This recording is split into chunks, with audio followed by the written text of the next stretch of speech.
menos duas partes.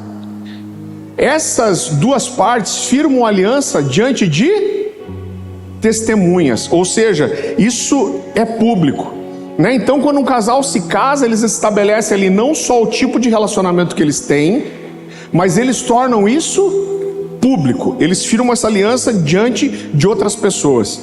Numa aliança de casamento, eles estão garantindo algumas coisas. Eles estão dizendo publicamente que eles têm uma aliança que estabelece uma honra mútua. Eles estão estabelecendo uma aliança que garante uma exclusividade entre os dois. Eles são um do outro e só um do outro.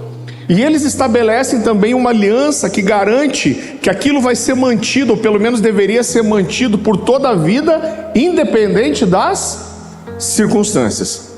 Na alegria ou na pobreza, na saúde ou na doença, até que a morte nos separe. Quando a gente olha para 2 Crônicas, capítulo 16, você nem precisa abrir. 1 Crônicas 16, 15, a gente vê isso muito claro. Deus faz um voto de aliança com o povo de Israel.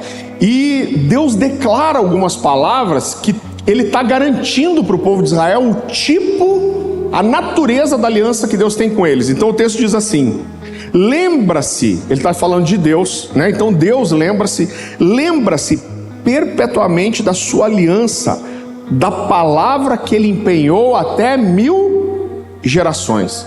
Então o que Deus está dizendo aqui, ó, as palavras proferidas por mim estabelece uma aliança com Israel, né? A aliança se refere à palavra que Deus deu e à palavra que Deus garantiu.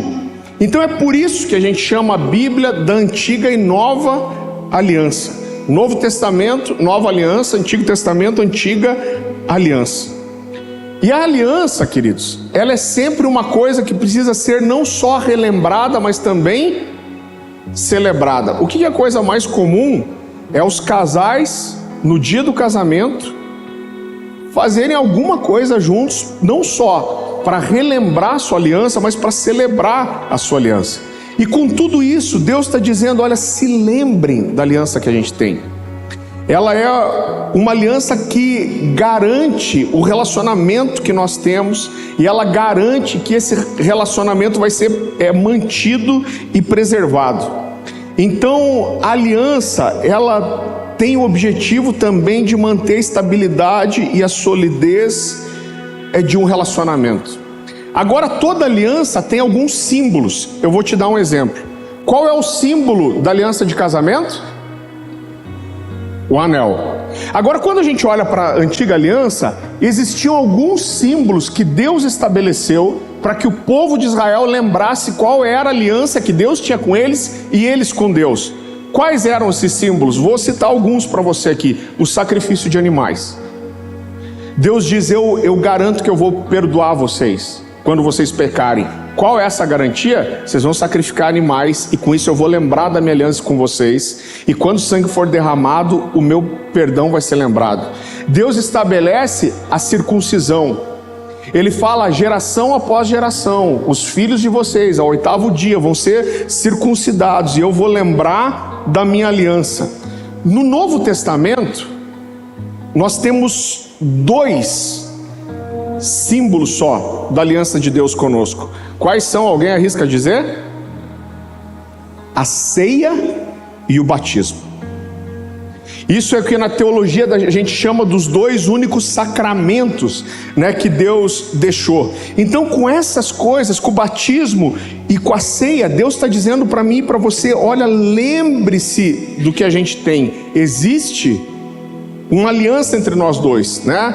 Então, a nossa separação de Deus, todos pecaram e estão separados da presença, da glória de Deus. De manhã a gente falou sobre isso.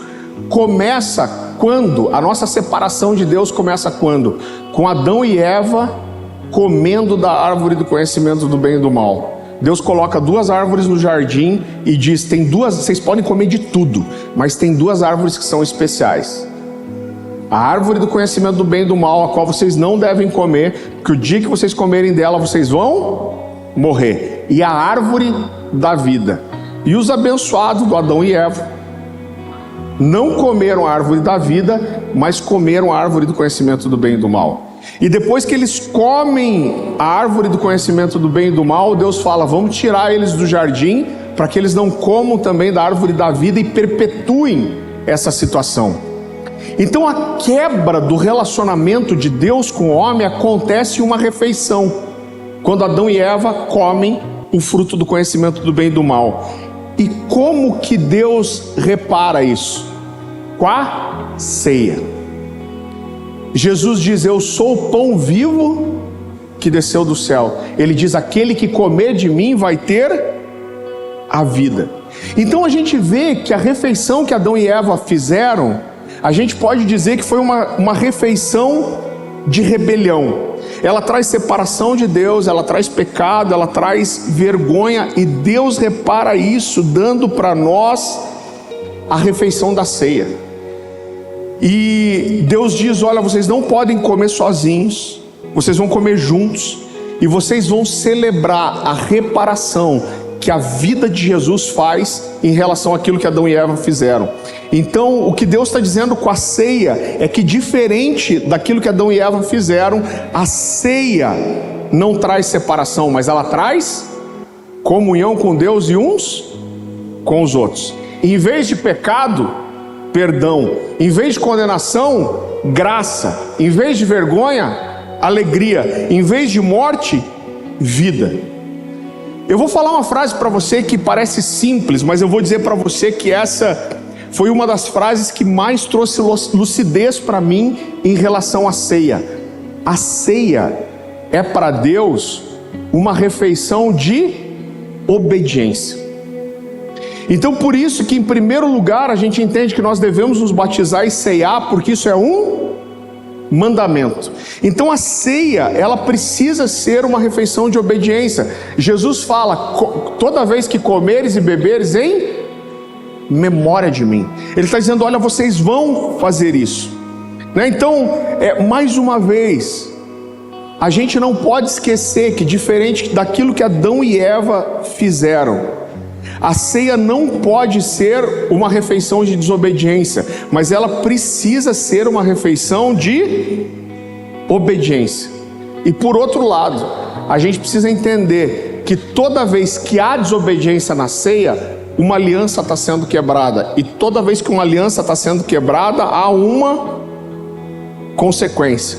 Por isso que Jesus apresenta o cálice para os discípulos. Ele diz: esse aqui é o cálice da nova aliança, a aliança do meu sangue.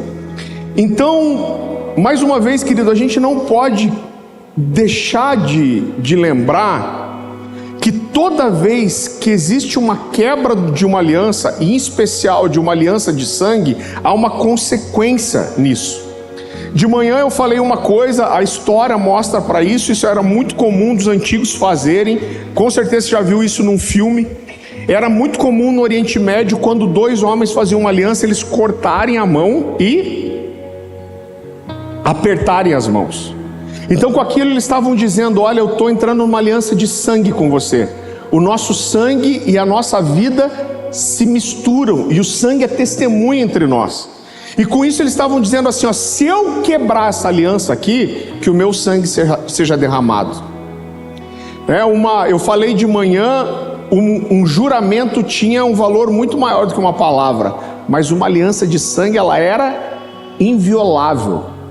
Eles tinham a fé de que, se uma aliança de sangue fosse quebrada, a vida deles deveria ser comprometida, né? Então, a aliança, como eu falei, ela envolve pelo menos duas partes. Ela é voluntária, envolve uma escolha.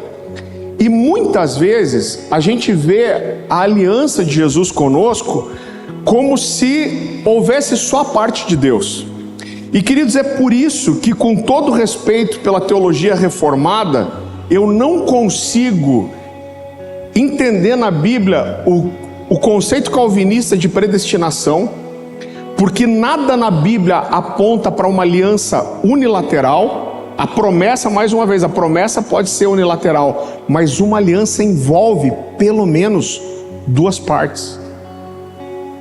Então você pode até dizer, não, mas Deus escolheu ele só. Então não é uma aliança, é uma promessa. Mas ele mesmo, Jesus mesmo, chama o cálice do cálice da nova aliança. E não é só Jesus que toma a ceia, ele dá a ceia para os discípulos. E você já vai entender por que isso é importante.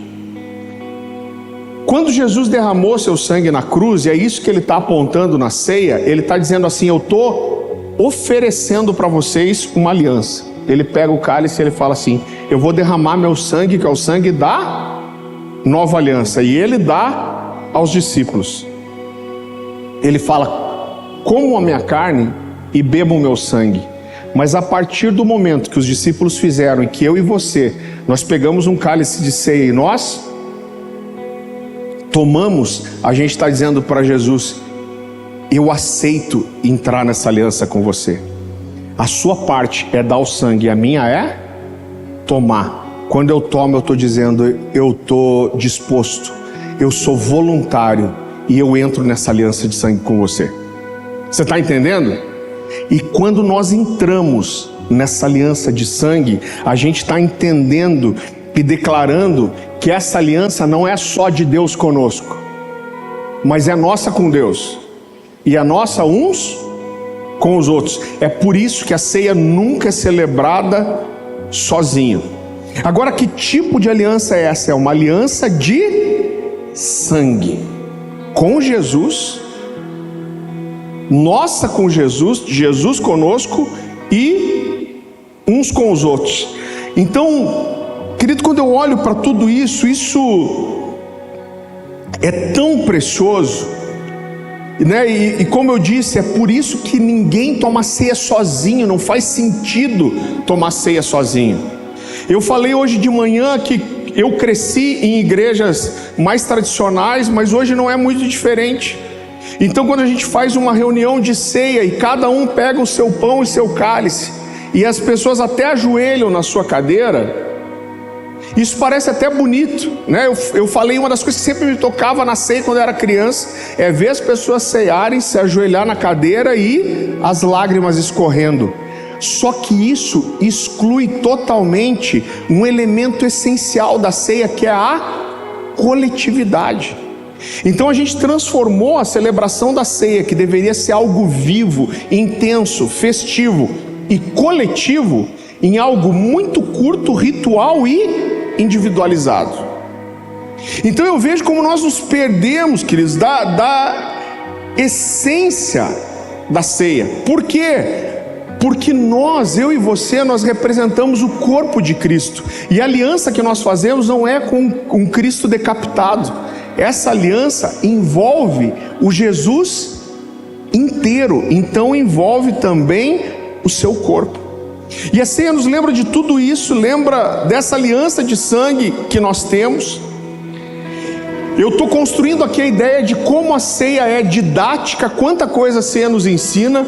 E outra coisa que a ceia nos ensina, a ceia nos aponta, é que a ceia, ela é escatológica, porque a ceia não só apresenta para a aliança que Deus fez conosco, a ceia, a aliança que nós vivemos agora, mas ela aponta também para o que essa aliança nos garante no futuro, e isso é escatológico. Então, quando eu olho para a ceia, eu vejo que a ceia, ela reúne passado, presente e futuro. A ceia nos lembra que Jesus veio e morreu por nós.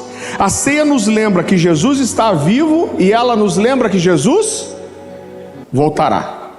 Então Jesus fala assim, ó, todas as vezes que vocês comerem e beberem, vocês anunciam a morte do Senhor até que Ele venha. Ele está falando com a ceia, vocês entendem o que aconteceu, qual é a realidade agora e o que vai acontecer, né? Então a ceia, ela é escatológica, ela junta passado, presente e futuro.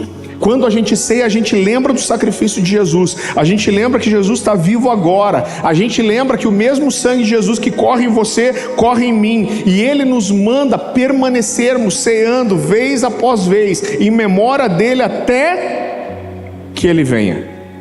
Jesus, na ceia mesmo, Ele mostra para os discípulos para onde aquela aliança de sangue levaria os discípulos. E ele dá a mesma garantia para nós. Então vá comigo para Lucas capítulo 22.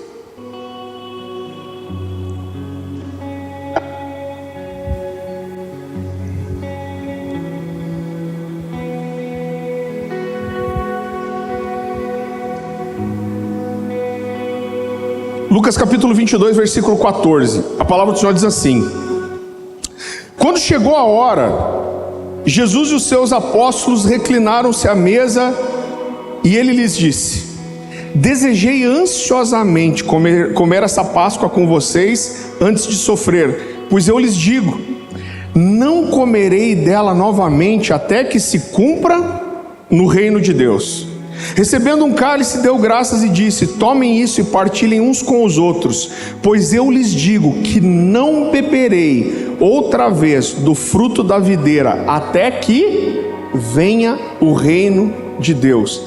Irmãos, esse é um dos textos, isso há muitos anos já, que mais mexe com o meu coração. Por quê? Quando a gente olha para a Bíblia, o vinho nas escrituras é um símbolo de celebração e de alegria. Depois da ceia, em seguida da ceia, Jesus foi morto, ressuscitou e 40 dias depois subiu aos céus. Amém? Jesus sobe aos céus triunfante, em glória, para sentar à destra de Deus. Mas mesmo com tudo isso, quando Jesus está com os discípulos, ele valoriza tanto aquela aliança, que ele pega o cálice, ele fala: esse aqui é o cálice da nova aliança que eu faço com vocês. Mas não acaba aí. Jesus diz assim: eu não vou tomar do fruto da videira de volta, até que vocês estejam comigo no reino do meu Pai. Então Jesus entraria em um momento de celebração, quando ele subiria aos céus em glória, para sentar à destra do Pai. Mas ele escolhe se privar da celebração com vinho, até que os discípulos estejam com ele. Cara, como isso mexe com o meu coração. O que Jesus quer mostrar com isso? Ele fala: eu sei com vocês, eu vou sofrer, eu vou morrer, eu vou ressuscitar, e eu não faço isso de volta, até que vocês estejam comigo no reino. Sabe o que Jesus está mostrando com isso? O caráter relacional da aliança. O que Jesus está ensinando é: não faz sentido eu celebrar sem que vocês estejam comigo. Por isso que a gente não ceia sozinho. E eu quero mostrar para você que essa promessa que Jesus fez para os discípulos não é só para os discípulos, mas ela é para nós também. O próprio Lucas, um pouco antes, quando a gente olha para a Bíblia, a gente vai ver que Jesus, ele está num discurso completamente escatológico. Ele está falando sobre o seu retorno, ele está falando sobre o reino dos céus, ele está falando, da sua volta. E no capítulo 12 de Lucas, versículo 35, ele diz assim, vá comigo lá, Lucas capítulo 12.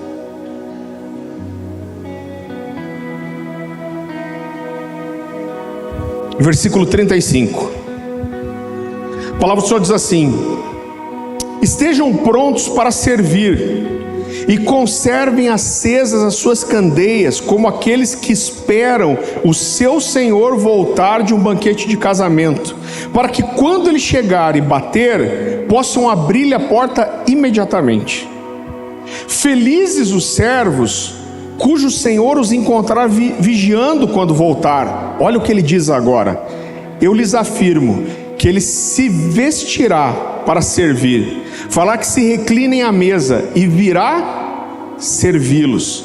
Do mesmo que ele chegue de noite ou de madrugada, felizes os servos que o Senhor encontrar preparados. É claro que ele está falando da sua vinda. Entendam, porém, isso: se o dono da casa soubesse a hora que viria o ladrão, não permitiria que a sua casa fosse arrombada. Estejam também vocês preparados, porque o Filho do Homem virá numa hora em que não esperam. Jesus está falando da vinda dele, e ele está dizendo: quando eu voltar, eu encontrar os servos preparados, eu vou me vestir. Foi isso que ele fez com os discípulos. Cingiu uma toalha, lavou os pés dos discípulos e serviu com a sua mão. Ele está dizendo aqui: quando eu voltar e eu encontrar os servos preparados, eu vou levar eles para uma mesa e eu vou servi-los. Você entende que essa é a mesma promessa dos discípulos? Então a ceia nos lembra mais uma vez da aliança que Jesus tem conosco, que nós temos com Ele, que nós temos uns com os outros, mas nos lembra também de para onde essa aliança vai nos levar. Mas agora que a gente aprendeu as promessas da aliança, a gente precisa entender também quais são as consequências de nós quebrarmos essa aliança. E a gente precisa entender também como guardar essa aliança. Paulo, ele fala uma coisa, às vezes a gente passa batido por esse texto, mas eu acho que principalmente esse texto é muito mal compreendido. E Paulo fala aos Coríntios sobre a ceia, logo depois do texto que a gente começou a ler, e ele fala de algo muito sério para os Coríntios. Então eu quero que você vá comigo para lá, 1 Coríntios capítulo 11, a gente vai ler, a gente abriu com o texto, a partir do versículo 23, a gente vai ler o que a Bíblia fala depois, e eu quero te mostrar que o que Paulo fala depois, está conectado com o que ele diz antes. Então vamos lá, 1 Coríntios capítulo 11, versículo 27. A palavra do Senhor diz assim: portanto, todo aquele que comer o pão ou beber o cálice do Senhor indignamente, repita comigo, indignamente, será culpado de pecar contra o corpo e o sangue do Senhor. Examine-se cada um a si mesmo, e então coma do pão e beba do cálice. Pois quem come e bebe sem discernir o corpo do Senhor, come e bebe para a sua própria condenação. Por isso, há muitos fracos e doentes entre vocês, e muitos que já dormiram. O que ele quer dizer com dormir? Que morreram. Então existem muitas coisas importantes aqui. Então, em primeiro lugar, como a gente vem construindo, Paulo deixa claro, e de manhã a gente falou muito sobre isso, que a ceia não é só um símbolo. Existe uma realidade espiritual e existe uma realidade física na ceia, né? Então, se não existisse uma realidade física, pessoas não estavam ficando doentes e morrendo por causa disso. Então o que Paulo está dizendo é: olha, tem pessoas que estão adoecendo, tem pessoas fracas, e existem vários entre vocês, inclusive, que já morreram por fazer a ceia de forma errada. Que forma errada era essa? Ele diz que era de forma indigna. E qual era a prova da indignidade aqui? É ceiar sem discernir o corpo. Irmão, aqui existe muita confusão, mas eu quero te mostrar biblicamente o que isso significa e como na verdade é simples. Mas em primeiro lugar eu quero te mostrar que a ceia não é só um símbolo. Se ela fosse só um símbolo, pessoas não estavam adoecendo e morrendo por causa disso. Agora, o que a Bíblia está nos ensinando é que existe uma realidade espiritual e uma realidade física na ceia. Então pessoas que não estavam, presta atenção nisso, pessoas que não estavam entendendo a realidade espiritual da ceia, estavam sofrendo no seu físico. Você está entendendo? Então, olha só, Jesus não ressuscitou só no espírito, mas Jesus tinha um corpo glorificado. Ele tinha no seu corpo as cicatrizes dos cravos da cruz. Jesus ressuscitou, ele comeu e bebeu com os discípulos depois da ressurreição. Ele chega para Tomé, que não está acreditando, ele fala: Tomé, toca no meu corpo. Ele fala assim: por acaso? Porque a Bíblia diz que eles achavam que era um espírito, um fantasma. E aí ele mostra as perfurações, ele fala: Tomé, toca em mim, toca na minha mão, toca no meu lado. E ele diz assim: acaso um espírito tem carne e ossos? Eu nunca mais vou cantar essa canção do mesmo jeito. Ele fala assim: acaso o espírito tem carne e ossos? Então ele está dizendo: a minha ressurreição é espiritual, mas ela é física, e Deus escolheu que fosse assim. Quando eu terminei de pregar essa mensagem no domingo, uma pessoa lá da igreja me chamou e ele falou algo muito interessante. Ele falou: pastor, sabe o que Deus fala para mim? Que quando eu como o pão, o meu corpo come o pão, mas o meu espírito come a carne. Quando eu tomo o cálice, o meu corpo toma o cálice, mas o meu espírito bebe o sangue. Existe uma realidade espiritual, mas existe uma realidade física. Então olha só, se cear da forma errada estava levando pessoas a adoecerem até morrerem, o que vai acontecer se a gente cear da forma certa? Irmão, isso enche o meu coração.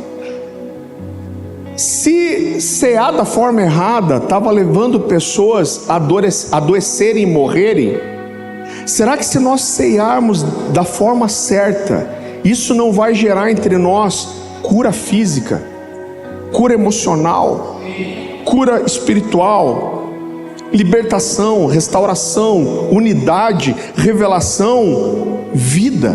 Será que pessoas não podem ser instantaneamente curadas e libertas quando a gente cear? Irmão, eu acredito de todo o coração que sim. Agora, para cear da forma correta, a gente tem que entender primeiro o que Paulo queria dizer, ao que ele estava se referindo quando ele fala de beber, comer e beber a ceia do Senhor indignamente, sem discernir o corpo. O que exatamente que isso significa? A primeira coisa que eu queria destacar para você, e que a gente precisa entender que algumas pessoas, algumas igrejas fazem, e eu não estou aqui como ISO 9000 do reino, mas eu estou aqui para olhar para a Bíblia e entender o que a Bíblia diz. A primeira coisa que eu entendo que é errado, a Bíblia fala: julgue-se o homem a si mesmo. Então a gente conhece muitas denominações em que são os outros que julgam você. Eles falam: não, você não vai beber a ceia, comer da ceia porque você está em disciplina. Já é errado, porque a Bíblia diz: examine-se, pois, o homem a si mesmo. Então quem se examina aqui é quem toma. Segunda coisa que a gente precisa entender é que o objetivo dessa autoanálise, o julgarmos a nós mesmos, não é deixar de cear, né? Mas lá o Paulo vai dizer: examine-se o homem, pois, a si mesmo, e depois coma do pão e beba do cálice. Então o objetivo da autoanálise não era deixar de cear, mas era consertar a vida. Isso é muito semelhante ao que Jesus, você nem vai precisar abrir sua Bíblia para a gente não demorar, mas isso é muito semelhante ao que Jesus ensina em Mateus 5, 23. Então Jesus ensina o seguinte, eu vou ler o texto: portanto, se você estiver apresentando a sua oferta diante do altar, e ali se lembrar que o seu irmão tem algo contra você, deixa a sua oferta ali diante do altar, vá primeiro reconciliar com o seu irmão, então volte e entregue a sua oferta. Então ele está dizendo assim, o que Jesus está dizendo é: cara, se você não consegue consertar com o seu irmão, Deus não quer receber o seu dinheiro. Só que o objetivo aqui não é deixar de ofertar, o objetivo é consertar primeiro para depois ofertar. Então é a mesma coisa. O objetivo aqui não era deixar de cear, mas era entender o que aquela aliança significa, consertar a sua vida, tomar uma decisão pelo arrependimento e depois cear. Porque o problema, irmão, olha como é tolo isso. Tem gente que parece que acha assim: não, eu estou em pecado, então eu não posso cear porque daí o bicho vai pegar. E parece que o pecado sozinho não tem problema. O problema é misturar pecado com a ceia. Tipo misturar leite com manga. Não, manga tudo bem, leite também. Agora misturar leite com manga aí é B.O. Então estou tudo em pecado. Ai, eu não posso ceiar. Irmão, se tem pecado, já tem condenação com ceia ou sem ceia, irmão. Eu estou vivendo uma vida de pecado, cara, você já está desgraçado e condenado. Não é a ceia que vai trazer a condenação já está aí. Só que quando você ceia, você pode lembrar do sacrifício de Jesus, você pode lembrar que você entrou numa aliança com Ele, você precisa se arrepender e consertar. Então, vamos entender o que Paulo quer dizer sobre pessoas indignas, e elas eram indignas por não discernir o corpo. Então a gente vai ver que na continuação do texto, né, que a gente leu, Paulo estava fazendo uma referência àquilo que ele diz antes. E o que ele diz antes? O que ele diz depois, né? Como essas duas coisas estão conectadas. E ele está amarrando tudo isso num único propósito. Você precisa ser digno e discernir o corpo. Então vá comigo para 1 Coríntios, capítulo 11. A gente vai ler o 31 agora.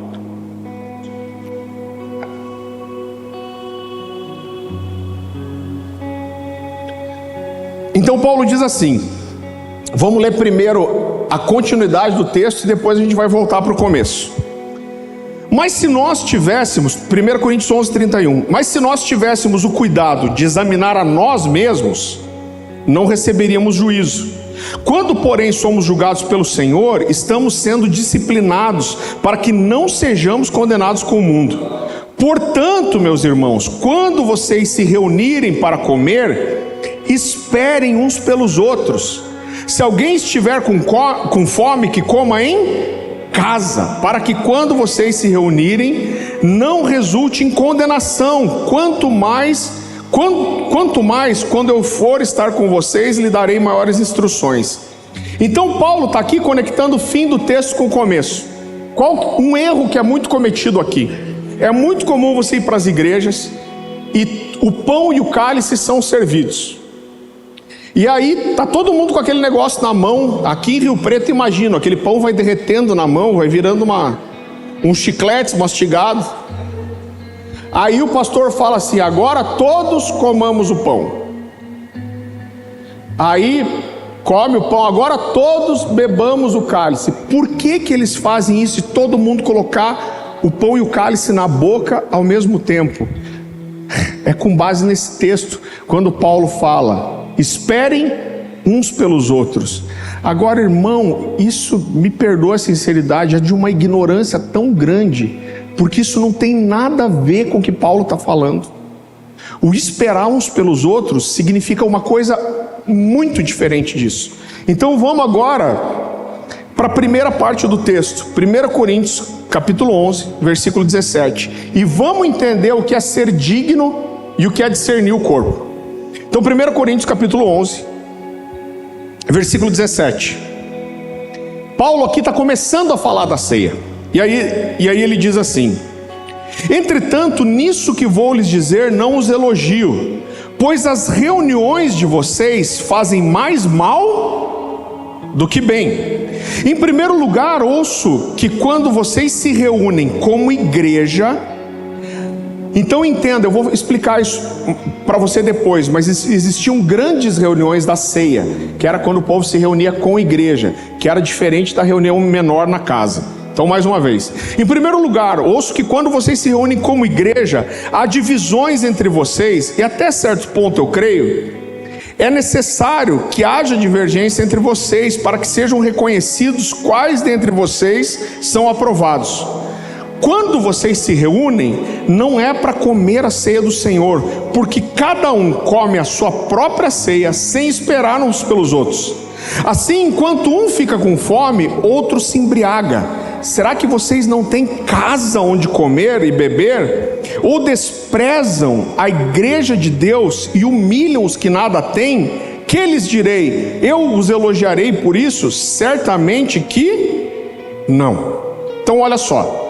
Quando Paulo diz assim, acaso vocês não têm casa para comer antes de vir para a reunião da ceia? O que Paulo estava mostrando aqui é que além daquele partir o pão de casa em casa, existiam essas reuniões maiores, aonde uma parcela maior da igreja conseguia estar junto para ter comunhão, né? Isso é provado, querido, historicamente, né? Então a história mostra que com o tempo algumas famílias de posse foram doando as suas casas, que eram chamadas de casas-igrejas. Então eles tiravam os móveis, tudo, ali um número maior de pessoas podiam se juntar para comer. E essas reuniões, historicamente, elas são chamadas de reuniões ágapes. Então era uma grande ceia e uma grande refeição. Então quando Paulo fala para eles assim, olha, por acaso vocês não têm casa onde comer e beber? Ele está mostrando que aquela reunião era diferente da reunião na casa. E o que Paulo está fazendo aqui é fazer o que a mãe da gente fazia com a gente quando você ia para a festinha de criança, não é assim? Quem já passou por isso? Tua mãe olha para você, eu era uma criança gordinha, né? Aí a mãe olha para você e fala, começa a entochar você de comida antes de você ir para a festa. Por quê? Fala, você não vai chegar na festa e comer brigadeiro até sair pelo ouvido. Então você come em casa primeiro para não chegar na festinha e destruir. Quem passou por isso? Quem teve essa instrução da mãe? Cara, será que só eu que era gordo quando era criança? Mas isso é muito comum, né? Pai e mãe, não, deixa eu dar alguma comida a essa criança para não passar vergonha depois. Então o que Paulo está falando aqui olha, o objetivo de comer junto é a comunhão, é entender, é discernir o corpo. Então, se for preciso, come em casa alguma coisa primeiro, para quando você chegar lá, você conseguir esperar uns pelos outros, porque o que estava acontecendo, querido? O que acontecia é que as pessoas levavam cada um a sua própria comida. As pessoas de mais posse comiam até passar mal. Paulo fala de alguns ficando bêbados na ceia, enquanto outros que não tinham posse passavam fome. Então o que Paulo está dando a instrução aqui é uma coisa muito simples. Ele está dizendo, gente, vocês vão para esses lugares, todo mundo leva comida, e vocês esperam todos para comerem juntos, para que todos possam comer de tudo. O que ele está dizendo é, não faz sentido vocês se juntarem para cear e os ricos comem a comida de rico e os pobres comem nada. Vocês precisam levar tudo para a mesa, e a celebração que vocês estão fazendo é uma celebração de comunhão. Então o que Paulo está dizendo para eles, e olha como é pesado isso, ele está dizendo, olha, quando vocês se reúnem, não é a mesa do Senhor que vocês têm tomado. Por quê? Porque ele está dizendo, Jesus não está nessa mesa com vocês. Ele está dizendo, olha, o que deveria ser uma celebração, lembra que eu falei que a ceia é a refeição da obediência? Ele está dizendo que deveria ser uma celebração de obediência, de amor, de comunhão. Vocês estão transformados em uma reunião de desobediência, de desamor, de egoísmo, de rixa, de facções, de desprezo com os pobres, e claramente Jesus não está nessa mesa. O que Paulo está dizendo olha, vocês estão se reunindo como corpo de Cristo, mas vocês não estão discernindo o corpo. Isso que vocês fazem, que vocês desprezam o pobre, que vocês não comem tudo a mesma coisa, que vocês não têm unidade, vocês não estão discernindo o corpo de Cristo. Ao vocês procederem assim, vocês estão provando para mim que vocês não entendem o que é o corpo. Vocês não conseguem discernir que o corpo de Cristo, antes de todas as coisas, é honrar uns aos outros como verdadeiramente o corpo de Jesus. Vocês não estão discernindo o Cristo no pão, o Cristo no cálice. Vocês não estão entendendo que o corpo e o sangue de Jesus são inseparáveis da comunhão com o corpo, e por isso vocês são indignos de celebrar uma unidade que vocês não vivem. Então, ceiar de modo indigno, sem discernir o corpo, é isso. Ele está dizendo, vocês são indignos de celebrar unidade. Vocês são indignos de celebrar como se vocês fizessem parte da mesma carne e do mesmo sangue, porque vocês estão celebrando uma coisa que vocês não vivem. Isso é não discernir o corpo, e Paulo condena isso. Então ele está dizendo, olha, bebeu o sangue da aliança e comeu o sangue e bebeu o sangue da aliança sem discernir o corpo, isso é indigno. Você não merece essa mesa. Agora, onde tudo isso nos leva, querido? Nos leva, em primeiro lugar, eu acho, a entender se eu estou discernindo o corpo. Eu acho que isso me leva a eu me perguntar, eu analisar a mim mesmo e perguntar como eu estou me relacionando com o corpo de Jesus? Né? Que nível de relacionamento eu tenho desenvolvido com os meus irmãos? Quanto eu zelo pela manutenção dos relacionamentos de aliança? Né? Quanto eu me esforço para manter esses relacionamentos? Quanto que eu me esforço para amar? Quanto que eu me esforço para perdoar? Quanto que eu me esforço para servir? Quanto que eu me esforço para abrir a minha vida? Quanto eu me esforço para abrir a minha casa? Será que eu não estou deixando que coisas pequenas desfaçam alianças de amizade que eu tenho tido com as pessoas? Será que eu não carrego a aliança de amizade e eu estou deixando que uma fofoca, que um desentendimento, que uma pequena coisa desfaça essa aliança? Quanto eu estou comprometido de verdade em aliança com os meus irmãos? O que eu preciso para consertar alguma coisa com alguém? Né? Atrás de quem que eu preciso ir? Atrás de quem eu preciso ir para pedir perdão? Com quem eu preciso me reconciliar? Para quem eu preciso, talvez agora mesmo, o Espírito Santo está me constrangendo, eu preciso mandar uma mensagem e falar: cara, eu preciso consertar com você, me perdoa. Uma pequena coisa rompeu a nossa amizade,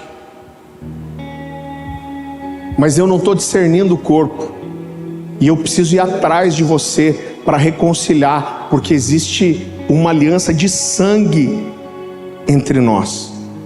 Porque para que a ceia seja de verdade a ceia do Senhor, eu preciso estar comprometido com aquilo que ela significa. Eu preciso estar comprometido com a realidade espiritual e física que a ceia traz, com a unidade do corpo. A gente falou muito isso de manhã. A ceia, ela não pode ser só espiritual, ela precisa ser física. Assim como o meu envolvimento com as Escrituras não pode ser só espiritual, precisa ser físico. Assim como o meu relacionamento com o Espírito Santo não pode ser só espiritual, místico, ele tem que envolver o meu procedimento, o meu comportamento. Da mesma forma, a minha aliança com o corpo, ele não pode ser só com o corpo místico de Cristo, espiritual, mas ele precisa tocar o meu físico. E a ceia, ela nos lembra disso. Quando a gente ceia, irmão, a gente está lembrando que nós temos uma aliança com Jesus. Jesus tem uma aliança conosco e nós temos uma aliança uns com os outros. Quando eu tomo a ceia, a gente toma aqui todo mundo do mesmo vinho, do mesmo cálice. A gente está dizendo: o mesmo sangue que corre em mim, corre em você. A mesma carne que me gerou é a carne que está em você. Existe uma aliança de sangue entre nós. Nós estamos unidos ao mesmo corpo, ao mesmo Jesus. E eu preciso ter um compromisso com isso, porque quando uma aliança de sangue é quebrada, existe uma consequência muito grande. Então eu olho para tudo isso e eu entendo que o poder, querido, da ceia na vida do cristão, ele está totalmente ligado ao nível de revelação que eu tenho do que a ceia significa. Nós somos unidos na morte e na ressurreição de Jesus. Nós estamos unidos a Ele para sempre. Né? Jesus, a oração sacerdotal de Jesus, que é tão conhecida, e em João 17, Jesus vai falar disso. Ele vai dizer: Pai, assim como eu sou um contigo, que eu possa ser um com eles, e nós contigo. A intercessão de Jesus era para que os discípulos entendessem e vivessem essa unidade. Então eu quero trazer a pergunta de volta, queridos. Se nós participarmos da ceia, entendendo a dimensão da realidade espiritual e física que a ceia tem, eu creio que nós vamos conseguir desfrutar de todo o poder que a ceia pode gerar no nosso meio. Agora a pergunta: é um caminho? É um caminho. É uma construção? É uma construção. Como que começa? A gente precisa entender e estarmos dispostos. Eu preguei essas 2 mensagens há um mês e pouquinho talvez na minha igreja. E eu já sei que eu tenho que ensinar isso todo mês, se não todo o semestre. Eu preciso que essa realidade entre no nosso coração, na nossa vida. Eu conversei muito com o Hugo sobre isso, sobre a prática de todas essas coisas. Então como que eu faço lá? Eu não cancelei a ceia na igreja, porque eu entendo que existia esse elemento das reuniões maiores, mas eu comecei a fazer uma coisa que vocês já fazem e eu não fazia, que é ter a ceia nas casas. Então, pelo menos uma vez por mês, as igrejas nas casas ceiam juntas. Como que isso é feito? Entendendo tudo isso que eu entendi. A reunião caseira, ela acontece de forma como sempre. Quando a reunião acaba, aqui sempre tem comida depois também, né? Aleluia. Precisa ser espiritual, mas precisa ser físico, é isso aí.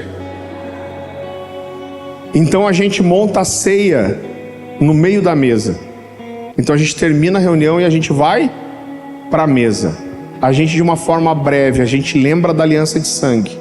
O pessoal tem feito até o pãozinho ázimo, que é a coisa mais fácil do mundo, que é trigo, sal e azeite de oliva, só, sem fermento, né? Então eles pegam aquele pão, eles manuseiam, partem, servem uns aos outros, servem o cálice uns para os outros. A gente entende que era uma coisa que os judeus faziam, né? Os judeus convertidos nas festas ágape. A gente deixa que ofertas aconteçam voluntárias também. Agora, quando eles começam a servir o pão e o cálice uns para os outros, o líder pergunta: alguém quer oração por cura? E no meio da ceia, enquanto eles estão comendo, eles oram por cura. E esse comer o pão e o cálice se mistura com comer o resto da mesa. Por quê? Porque eu preciso lembrar a realidade espiritual, mas a realidade física da comunhão. Então uma coisa solene de comer a ceia vira uma refeição junto. E isso tem sido uma experiência incrível. Eu sou sincero com você, eu não acho que a igreja, a gente tem 450, 500 pessoas na igreja, eu não acho que isso vai mudar do dia para a noite. Eu acho que algumas pessoas vão mudar do dia para a noite como eu mudei. Nunca mais a ceia vai ser igual para mim. Mas é uma construção, porque a ceia é didática. A ceia nos ensina e nos lembra. E outra coisa que eu tenho estimulado é para que os pais, os chefes de família, ou aquelas mães também que são viúvas, divorciadas, solteiras, ceiem com a sua família. Prepara uma mesa, põe o pão, sirva a sua família. Eu sei que existe uma discussão muito grande de se as crianças devem cear ou não. Apesar de eu entender que não é um assunto fechado, eu quero compartilhar com você o discernimento que eu tenho. Quando a ceia foi praticada no Egito, quando começou na Páscoa, Deus dá uma ordem para que as famílias comessem juntas. Então eu não consigo, irmão, olhar para isso e imaginar os pais tirando as crianças, trancando o banheiro. Deixa a gente comer aqui o cordeiro pascal e daí depois nós liberamos as crianças. Eu não consigo ver isso. Outra coisa, na ceia de Páscoa, a ceia inaugurava a festa dos pães ázimos, que era uma festa de 7 dias. E Deus diz assim, na festa, ninguém não só não vai comer fermento, mas ele diz, não pode ser achado fermento no meio de vocês, não podia ter fermento nas casas. E Deus diz assim, não só vocês, mas também nem um estrangeiro pode comer. Isso é um indicativo para mim, que se houvesse algum estrangeiro na casa, que mesmo não tendo a aliança que Deus tinha com Israel, ele era convidado para vir à mesa. Eu não sei se você sabe, mas no Antigo Testamento, uma pessoa, mesmo a salvação não sendo ainda expandida para todos os gentios, uma pessoa podia se aliançar com o povo de Israel, ser circuncidado e fazer parte do povo. Então a mesa, eu entendo que era aberta. Eu não vejo nada na Bíblia, apesar de eu entender que a ceia, ela precisa ser discernida e ela fala da comunhão, e comer desprezando o corpo traz condenação, Deus nunca mostra uma condenação no tempo da ignorância. Eu não consigo acreditar numa criança de 5 anos que é condenada. Por quê? Porque não existe discernimento. Isaías 7,16 vai falar da idade em que a criança começa não só a discernir, mas separar o bem e o mal. Então eu entendo que até essa idade que a criança toma uma decisão, a ceia é didática. A ceia ensina. Então lá, e aqui o Hugo vai ter o discernimento dele para saber como põe isso para a igreja, eu não impeço as crianças de cear. O que eu falo para os pais é: aproveita esse momento e ensina para os seus filhos o que a ceia significa. Eu estava lendo, nos dias que eu estava estudando para preparar essas mensagens, eu estava lendo um material judaico de como a ceia judaica é feita. E é claro que existe uma tendência dos judeus de tornarem tudo muito institucional e religioso, mas eu fiquei tocado com uma coisa que eu li, que toda vez que acontece a ceia numa casa, o pai da casa, ele ensina os filhos a fazerem algumas perguntas. Ele faz isso com os filhos todo ano na Páscoa. Então ele prepara o cordeiro, ele prepara a mesa e ele ensina as crianças as perguntas que as crianças repetem todo ano. E as perguntas são: por que esse cordeiro é diferente dos outros? E o pai explica. Aí eles perguntam assim: por que essa noite é diferente das outras? E o pai explica. Então uma série de perguntas, e depois eles comem. Isso está preparando o coração daquelas crianças para entenderem o que a Páscoa é. Querido, eu olho a ceia do mesmo jeito.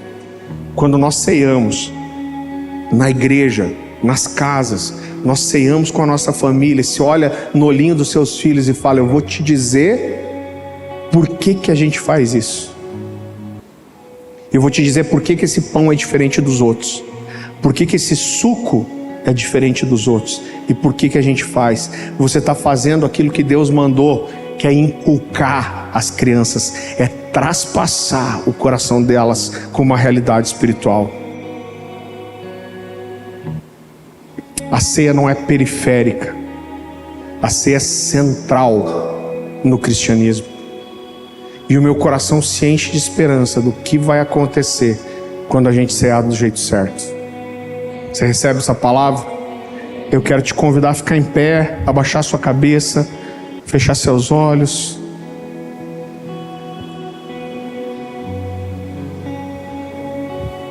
Senhor Jesus, eu compartilhei essa mensagem da melhor forma que eu pude, mas só o Teu Espírito pode tornar a Tua palavra viva e ativa, a ponto de ela realmente rasgar o nosso coração, Pai, ferir o nosso coração, a nossa alma, o nosso entendimento. Eu acredito de todo o meu coração em tudo que eu preguei aqui, Senhor. E o Senhor sabe como essa verdade me feriu, como essa verdade entrou no meu coração. E o meu clamor nessa noite é que o Senhor nos leve para esse lugar de revelação.